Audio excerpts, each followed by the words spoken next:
Good evening, everybody, and welcome back to Wealthy Radio. I'm Deborah Owens. Well, are you living your life like it's golden because you've adequately prepared for what happens or will happen in your life? The fact is, unfortunately, 30% of U.S. households have no life insurance whatsoever.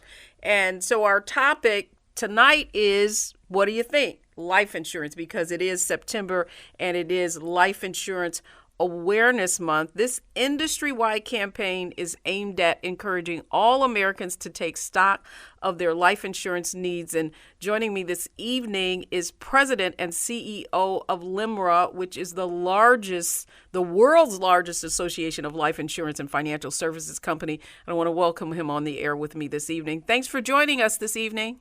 Well, the pleasure's all mine, Deborah. Thank you for having me. Well, I got to tell you, that statistic was pretty startling to me. 30% of people have no life insurance at all? Yeah, and this is really equal to what we saw in 2010 when we did this study last. But as you suggest, this is bad, and in fact, this is an all-time low. And when you even look, a lot of those folks have life insurance at work. They have group insurance. Yes. When it comes to individual life insurance, back, say, in 1984, 62% of households had coverage themselves. Today, that number is down to 44%. That, too, is a 50-year low. So there's a lot of work to be done. But, by the way, there is some good news, too. 3.1 million more American households do have individual life insurance than they did in 2010. So that's a 6%. Okay, so the trend is up, but so you know, okay, so I'm just going to just this anecdotally that you can probably tell us, and your organization can tell us what's driving those numbers, but do you think it's that a larger amount of people own life insurance because they did get it through their employer, and now that we're in this sort of new financial normal with this gig economy, it is limiting people's access to it because if they're going to have it, it's something that they have to do on their own? Well, there's no question that what we saw for many years was a growth in the group insurance purchases. Right. And that's now leveled off. So we're not seeing as much there. And I think that some people think because I have some at work, maybe I don't need it. But the thing you have to think about is, in many cases, those amounts are low. Yes. And secondly, when you leave your job, you are likely leaving that coverage behind. Yeah, because it's not portable. Exactly. So let's talk about, though, for our listeners, because I will tell you, Bob, I have heard some just crazy myths about life insurance. You know, in the opening, I shared how a woman told me, she says, how do I convince my husband that we need life insurance? He thinks if I buy life insurance is bad luck. So, I mean, there's some cultural issues there. And so what has to happen in order to demystify and challenge some of these myths and beliefs that people have? Well, there are a lot of those, and the ones that you suggested is a tough one to get by. Yeah. And that is a cultural issue. And frankly, that breaks down quite a bit by ethnic. But I think we've got to look ahead to why do people not buy life insurance. And in fact, cost is really one of the big issues that people raise a lot in our studies. Okay. That's the big one. So meaning cost, and meaning I don't have discretionary income to put towards that? Well, that's a great question. So first of all, let's take that apart step by step. Okay. Most people think life insurance, when we study it, costs much more than, in fact, it really does. In some of our studies, younger people thought it cost 5 times more than it does in reality. And when we looked in general, many people thought it was 3 times its actual cost. So one of the single biggest reasons people don't buy it is this issue of cost. Now, one of the questions is that real? So if we look for $250,000 of term life insurance for a non-smoker age 40, you're looking at about $21 a month. That's for $250,000.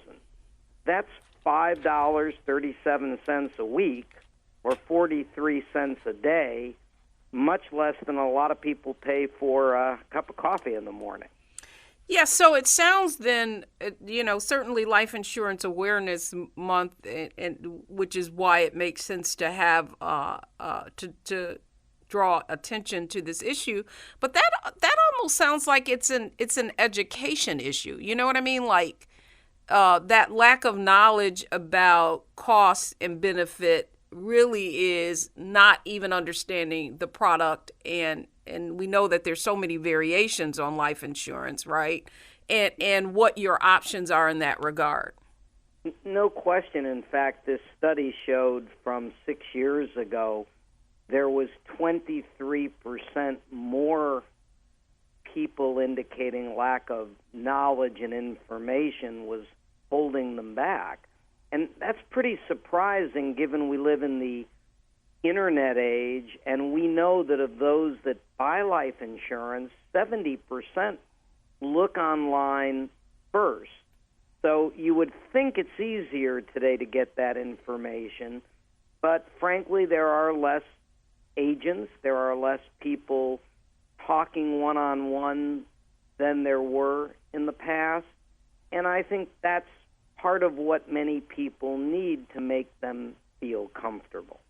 So are you then suggesting that maybe buying a product like life insurance that you don't necessarily understand is more difficult online, and that face-to-face personal interaction really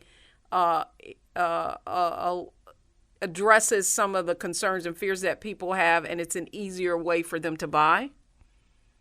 What we know... Or preferable for them to buy, I guess would be the... Yeah, what we know is you're right on, that behavioral economics teaches us that when people aren't sure what the right decision is, then they tend to do nothing. Exactly. They tend to procrastinate, as we call it. But that's a scientific reason that occurs. And when you have someone who can answer questions, who can tell a story, who can help people make the right decision, there is what's called this visceral reaction. They can help people really see it in a different way. So yes, it's beneficial, it's helpful for many, but frankly that's becoming increasingly difficult for an array of reasons to get as many people that personal one-on-one attention. Oh, absolutely. Let our callers know. If you're just joining us, this is Wealthy Radio.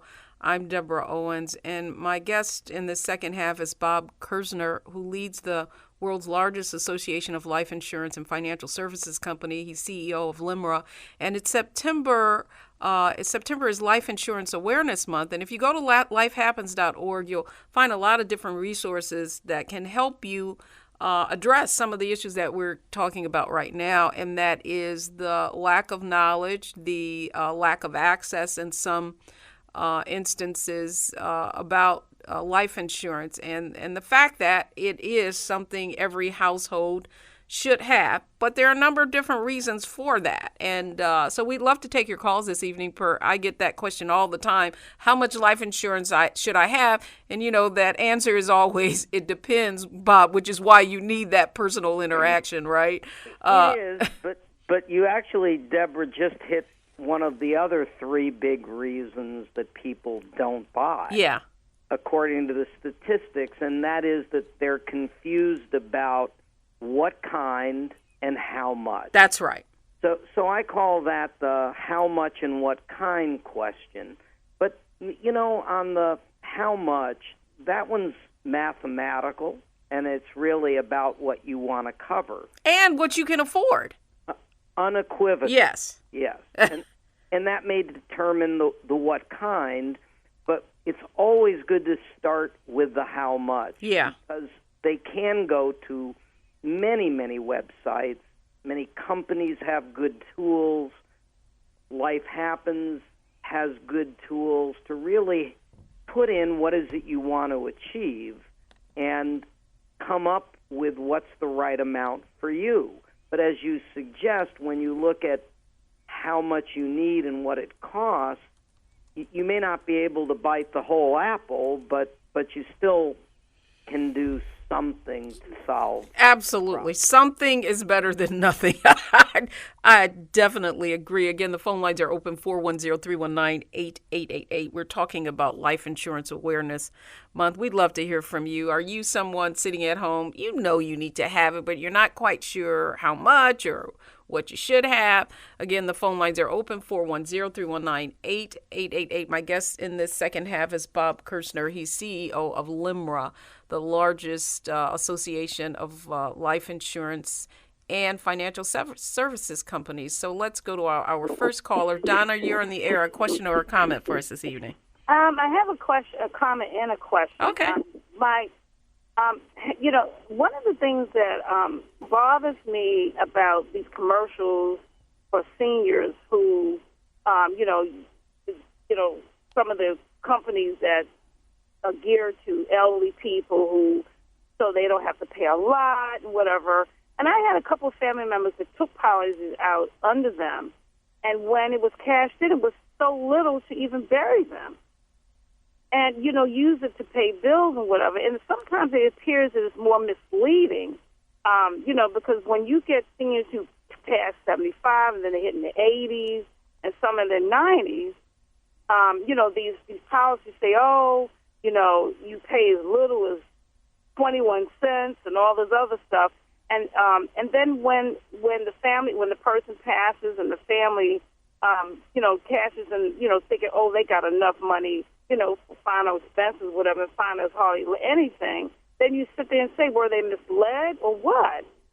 Good question. So she gets to talk about that, and I'll hang up and listen. Okay. Bob, there is a lot of marketing on television targeting seniors that they can get insurance even at an older age. And so what do you say about that kind of insurance? Yeah. So I think, first of all, it highlights something else. Okay. And that is that it's really important to buy it when you're young. Absolutely. Because you can lock in a much lower premium. So I think, number one, the message to many of your listeners is don't wait. Secondly, yes, when you're older, it's far more expensive.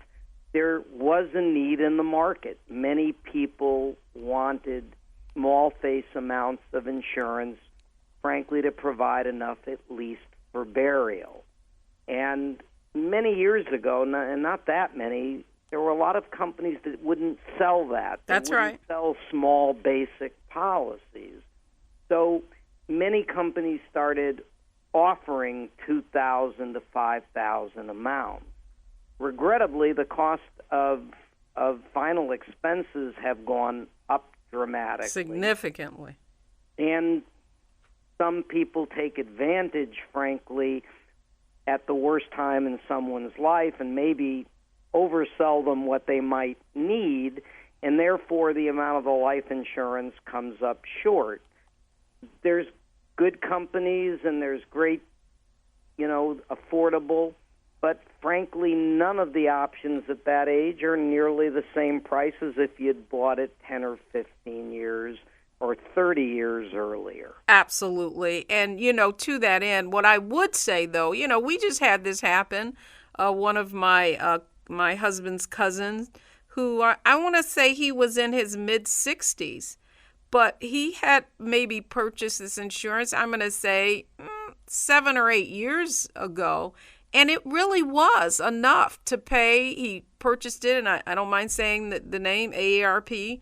And that policy really was a godsend. And so I guess, again, the question becomes, the return on that money that you're getting, right? So something is better than nothing, but you can't anticipate that purchasing a policy at 75 and maybe, $10 or $20 a month, the numbers just don't work from an actuarial table for it to be thousands of dollars that would pay final expenses. No, and I certainly think, to the woman's point, elderly need to be cautious. Absolutely. And they should look at it carefully, buy from a reputable company. But for many, to your point, that is a godsend, and it provides a valuable product to the market. Yeah, and because at the end of the day, and I think it's important for people to just understand how insurance works, right? So they are, it's based on life expectancy, and there's a mortality expense. And the more likely that you're going to pass away is the older that you get. And that's why insurance is more expensive as you get older. Yep, no question. Absolutely. Again, the phone lines are open, 410-319-8888. It's Life Insurance Awareness Month. And guess what? Life happens. So the question is, are you prepared? And not only from a final expenses standpoint, but Bob, I think the other aspect that people don't understand is that life insurance is an estate planning tool. It is a way of leaving a legacy for your family, provided you have the adequate resources through which you can do some of that kind of estate planning. So in that type of situation, what would you convey to people? Well, and as I understand it, some of your listeners are entrepreneurial, yes, in their own businesses. That's right. So let me start there, because, being an entrepreneur, you have your ups and downs, and you can't control when you're going to die. Tell me about it. So particularly for those that own businesses, that have cash flow that might be erratic, that may have debt that could be callable, it is really important to have life insurance too, because life insurance really, for pennies on the dollar, guarantees that money will be there when you need it. And especially for estate planning, for business continuation. That's right. Key man insurance, absolutely, if you've got a partner. Yep. This is what can make the difference to allow your business to continue. Or not. Even think of it exactly. But even think of it this way. If you own a business, while you're the entrepreneur and the driving force of that business, it may be doing great. But that may not be the best asset to leave your family. Because without you, it may not be worth as much or generate the kind of income it was. Oh, Bob, I was just having this conversation with someone. I know it's like the disease of entrepreneurs. They think that they're going to grow this business and that at some point they're going to sell it. And, as you well know, valuations on a business that, isn't a franchise and maybe doesn't have a multiple on how you can sell it. It's a dicey kind of approach to take. It's wonderful to think everything is going to go well, but, you look at the statistics of businesses and how they go out of business, and having some kind of protection is very, very important, to your point. I want to go to these phone lines, though. The numbers are the phone lines are open, 410-319-8888. If you're just joining us, I'm Deborah Owens, host of Wealthy Radio, and my conversation this evening is with Bob Kerzner. He's CEO of LIMRA, which is the world's largest association of life insurance and financial services companies. And we're talking about Life Insurance Awareness Month, and we're taking your questions. Let's go to Judy. You're on the air. A question for us this evening? Yes. Good evening. I had a question concerning getting life insurance when you have diabetes, because I have a policy coming up. It's coming due, I think, expiring in December, so I probably like to renew it. It's like a $100,000 policy. I have another one, but it $150 to still be going on. But I was thinking about what's the best way to replace this one. So it's always hard to tell someone whether you are going to have a problem or not getting life insurance. But let me make a couple of general comments. Okay. First of all, today, many people who could not buy life insurance 15 years ago can. Yes. And many that would have been charged so much that they would not have bought it, today are really able to get it standard or close to standard. Because, frankly, we have far better ways to treat many of these diseases. Mm-hmm. We have a lot more data that which ones and how much they'll affect longevity. Mm-hmm. So, frankly, today people shouldn't be worried just because they're not perfect or are being treated for something that they can't or shouldn't apply. Okay. As to the specifics, the reason you can't generalize is it really gets down to your specifics. Where are your readings? Are you someone who takes good care and sees the doctor often enough? So even beyond the sheer readings, how well you take care of yourself, how often you see the doctor can really impact. So what you really have to do is apply.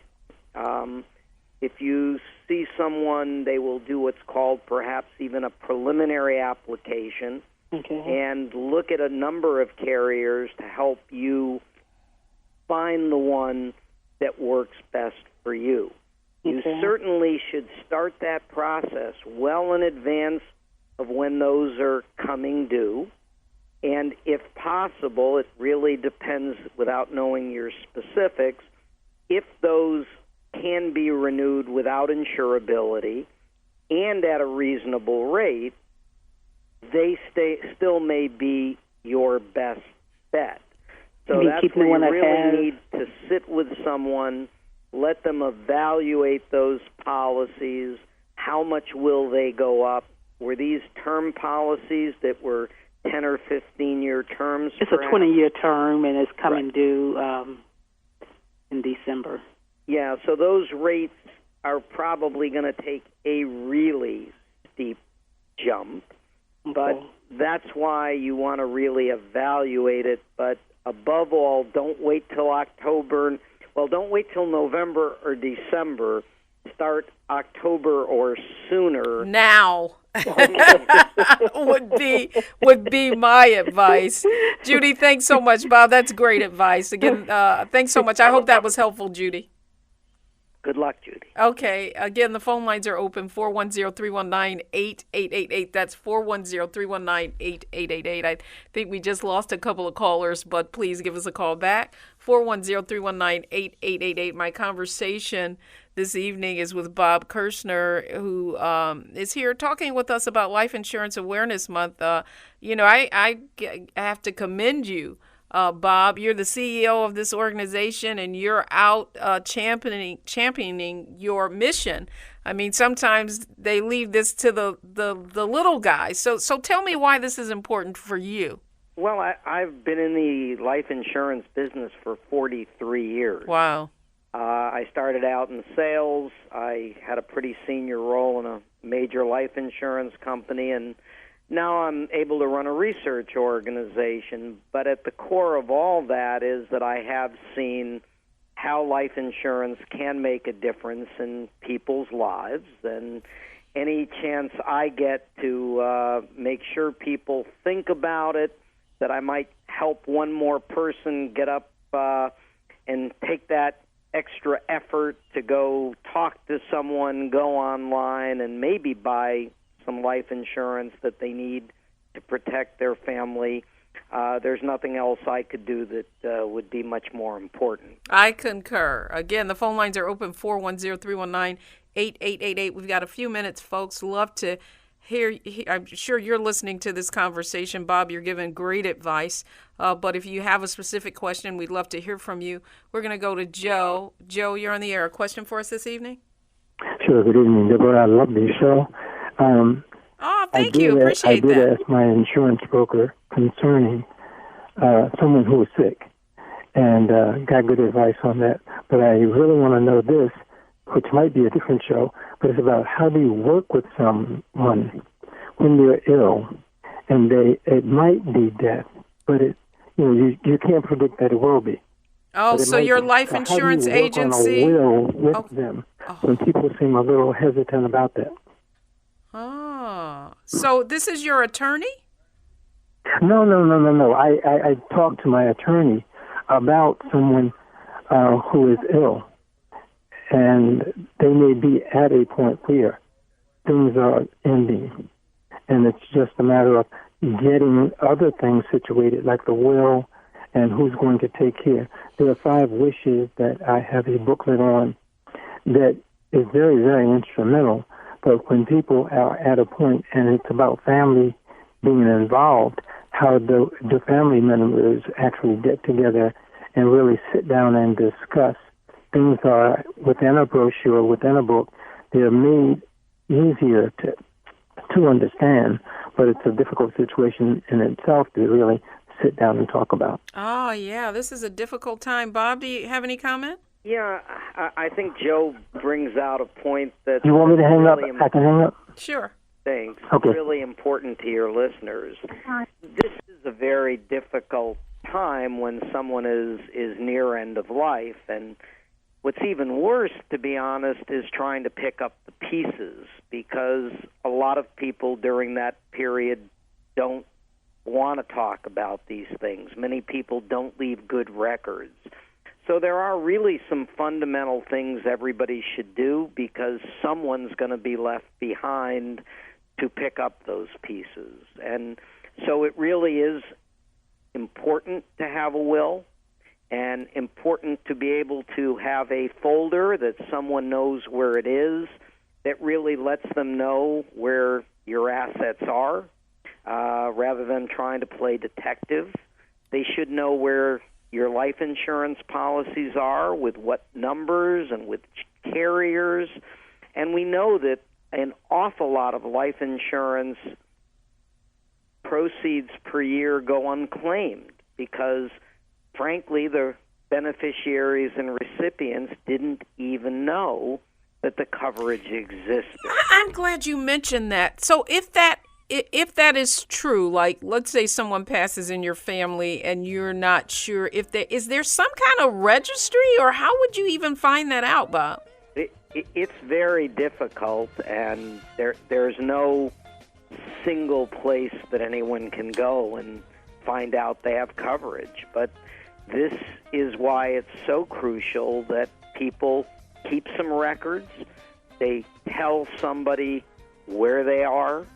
And I even recommend, to be honest, a letter to loved ones. Yeah, absolutely. Well, Bob, we're at the end of the show. This went quickly, but great information. I so appreciate your coming on. Please let folks know where they can go and find more information about tools and resources during this month, but not only this month, the rest of the year.